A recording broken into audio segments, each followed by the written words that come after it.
Look at that reaction. Well, the Cricket for Social Justice and Nation Building project is due to begin on Monday when submissions will start. Highly respected Advocate Dumisa Ntsebeza is the Ombudsman of the project. Hailed as one of the most important projects Cricket South Africa has ever launched, the focus will be on restorative justice.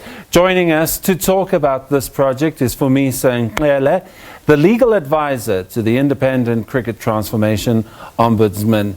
Well, Fumisa, thank you for joining us here on the FullView. Tell us about the project and the importance of restorative justice for people who've been wronged throughout their careers. Thank you very much for having me this evening, and good evening to your viewers. Yes, so it is true that next week on Monday, the 17th of May 2021, we will be commencing with the social justice and nation building hearings. The hearings, they will commence exactly at 10:30 on Monday, and will commence at 10:30 every day for the rest of the week. It's a very important and necessary project to promote healing in the sport of cricket. We've received a number of submissions from former players, current players, stakeholders, and various entities wherein they've outlined their grievances and have stated their submissions which relate to racism and discrimination, as well as unfair treatment in the sport of cricket. So this project is very necessary to promote that healing, to promote unity, and to give an opportunity to those that have been aggrieved within the cricketing system to just share their stories. And many of those stories are very heart-wrenching, painful, touching stories that need to be heard by the nation. So I think it's a very necessary and important project, and the nation should definitely look forward to it. I mean, we got a brief inkling in the summer into the sentiments from different parties when Lungi Ngidi expressed his support for the Black Lives Matter movement, and that just launched into a whole bunch of ex-players coming out and saying, know your role, sit down, speak when spoken to, all that kind of stuff. And then a wave of players came through, former players of colour mainly, supporting Ngidi and bringing forth their testimonies. That was a little inkling we saw play out on social media. When it comes to submissions before this independent organisation, what is going to be the format, and how will it be handled so that it doesn't degenerate on social media, for instance? Thank you very much for that question. And I must state that the submissions that we've received, some of the submissions we've received are very much in line with the sentiments that were expressed during the Black Lives Matter campaign.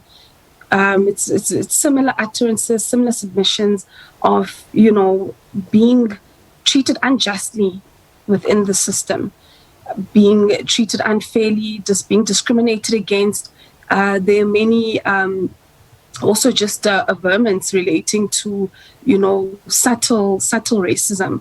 So basically the format then of the hearings will be that when we commence on Monday, we have about 3 witnesses or participants, if you may, who will be providing an overview of transformation and just the history of, the game of cricket and the extent to which discrimination, has played a part in the sport. So each day we have about 3 witnesses, and each witness has about an hour and a half to share or express freely their submissions. And so basically that's how the process will be.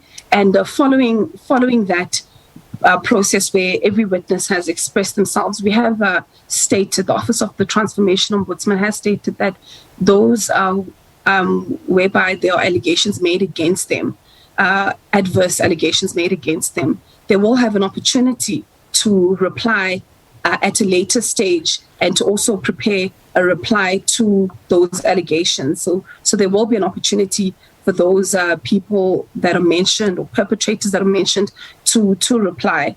So then what we obviously also want to highlight that is that, unfortunately, we can't hear everyone at the same time. So we will allow those, who wish to express their grievances to do so freely. And thereafter, those that are mentioned negatively will have an opportunity to then respond in due course. I assume the Ombudsman and his team know the terrain they are working in. I refer to one of the best cricketers our country has ever produced, recently going on record as saying there aren't any opportunities for him in this country, and that's why he has to go look elsewhere. That sort of tone-deaf nature as to the real problems that a lot of unheard cricketers in this country have been facing. I assume the Ombudsman, he's cognizant of that terrain, of the tone-deaf nature of a lot of the dominant forces in cricket. No, indeed, that is very true. To support what you're stating, we've found that over the years, players have opted to remain silent. Many have never had an opportunity to express all the, I would say, very sad stories, but they've never had the opportunity to express their grievances with Cricket South Africa. And now this is the opportunity for them to do so. And you find that a lot of the submissions, they date back to, more than 20 years ago.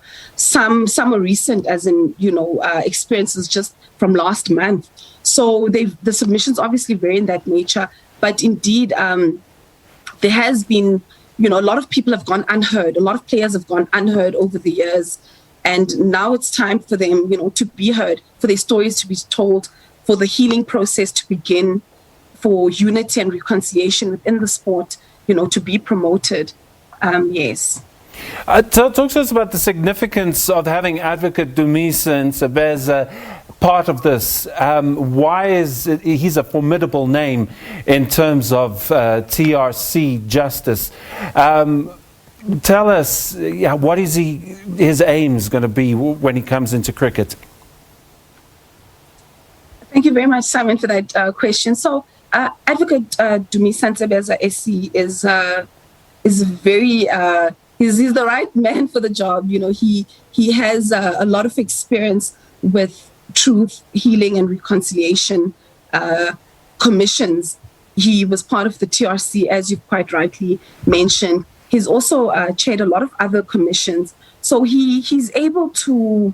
He's had from the beginning of this project, he's sort of had a tunnel vision of how the project will take place. He knows how to, just balance the views and all perspectives. His knowledge and experience in dealing with sensitive issues of racism, of discrimination, is very valuable in this project. And at the same time, his legal expertise as well, of basically being able to sort of provide caution in terms of the way that the project will commence. So he's a very valuable ombudsman, and he has great expertise and has a great vision for the project. And to just highlight that most importantly, his vision is to ultimately be able to to promote healing, reconciliation, and to be able to ensure that the injustices that will be mentioned in the coming week never ever reoccur in this country.